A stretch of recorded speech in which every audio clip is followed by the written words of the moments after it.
नमस्कार, बहुत स्वागत है आपका जनवाणी में। मैं हूं अमित श्रीवास्तव। नीतीश कुमार को फिर से बीजेपी याद आने लगी है, और याद भी ऐसी कि दोस्ती वाली। वो कह रहे हैं कि जीते जी इस जीवन में, इस जिंदगी भर आपकी दोस्ती को याद रखेंगे। कौन सी दोस्ती? वो गठबंधन वाली दोस्ती। वो दोस्ती कि नीतीश कुमार 44 सीटों पे भी आ गए, फिर भी नरेंद्र मोदी की अनुकंपा पर, प्रधानमंत्री मोदी के आशीर्वाद से नीतीश कुमार फिर से मुख्यमंत्री बन गए। लेकिन नीतीश कुमार दगाबाजी करके फिर से राजद के साथ चले गए, और राजद जो तेजस्वी यादव इन्हें पलटू चाचा कहते थे, वो पलटू चाचा फिर पलट गए और नीतीश कुमार राजद के साथ बनकर के मुख्यमंत्री बने रहे। 18 वर्षों तक मुख्यमंत्री रहने वाले नीतीश कुमार कभी राजद के साथ कभी भाजपा के साथ जाते रहे। लेकिन आज का मामला बड़ा है। मामला यह है कि एक तरफ IND alliance, India alliance, INDA गठबंधन वाले कह रहे हैं कि हम नरेंद्र मोदी को हराने के लिए हम एकजुट हैं, एकजुट होकर के पूरा नरेंद्र मोदी को 2024 में हरा देंगे। वहीं पर नीतीश कुमार को याद आ रही है बीजेपी की दोस्ती। मोतिहारी में महात्मा गांधी केंद्रीय विश्वविद्यालय पत्रकारिता की वहां पढ़ाई भी होती है। वहां पर नीतीश कुमार दीक्षांत समारोह में जाते हैं, कॉन्वोकेशन में जाते हैं, और कहते हैं बीजेपी वाले नेताओं को देख करके कि हमको आपकी दोस्ती बहुत याद है, जीते दी याद रखेंगे, हम रिश्ता बनाते हैं।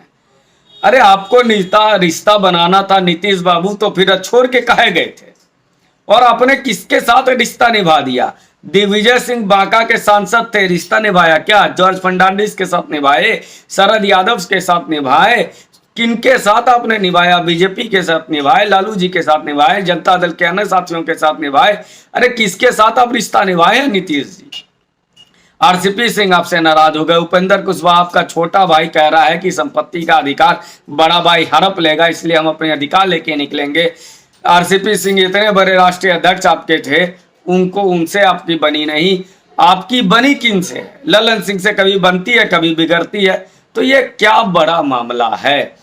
मामला यही है कि अमित शाह मधुबनी में गए थे कुछ दिनों पहले। मधुबनी में जाकर के, मिथिलांचल में जाके अमित शाह जी ने कहा था कि तेल और पानी अगर मिल जाए तो पानी दूषित हो जाता है, तेल को कुछ नहीं होता है। यानी तेल थे राजद लालू यादव, और पानी थे नीतीश कुमार। पानी जो कि जिसके साथ पानी इसलिए भी क्योंकि राजद के साथ जाते हैं तो वैसा बन जाते हैं, भाजपा के साथ जाते हैं तो वैसा बन जाते हैं। तो ये पानी है, इनका कोई अपना रंग नहीं है, ये इन सब रंग में ढल जाते हैं। तो पानी को दूषित हो गई है तेल के साथ, राजद के साथ, लालू जी के साथ रहते रहते। इसी कारण से अमित शाह जी ने कहा था कि आप पानी है, आप बर्बाद हो जाएंगे। नीतीश कुमार को यह बात समझ में आ गई है कि हम दूषित हो रहे हैं, बदनामी हमारी हो रही है, क्योंकि बिहार में क्राइम बढ़ गया, बिहार में रोजगार नहीं है, पलायन है की समस्या है। इस कारण नीतीश कुमार को बीजेपी की दोस्ती याद आ रही है। वो दरवाजा खटखटा रहे हैं कि बीजेपी को इलू इलू बोल रहे हैं। एक बार बीजेपी हाथ खोल दे, दिल का दरवाजा खोल दे, तो हम बीजेपी के साथ जाके फिर से मुख्यमंत्री बन जाएंगे। लेकिन क्या बीजेपी इसको स्वीकार करेगी? क्या भाजपा इसको स्वीकार करेगी? और छोड़िए, भाजपा के समर्थक स्वीकार करेंगे? क्या बिहार की जनता स्वीकार करेगी? यह जवाब भी बीजेपी को सोचना चाहिए। फिलहाल 2024 में बड़ा खेल हो गया है, इस पर हमारी नजर बनी हुई है। मुझे उम्मीद करता हूं कि यह विश्लेषण आपको पसंद आया होगा। अगर पसंद आया होगा तो कृपया इसको लाइक कीजिए।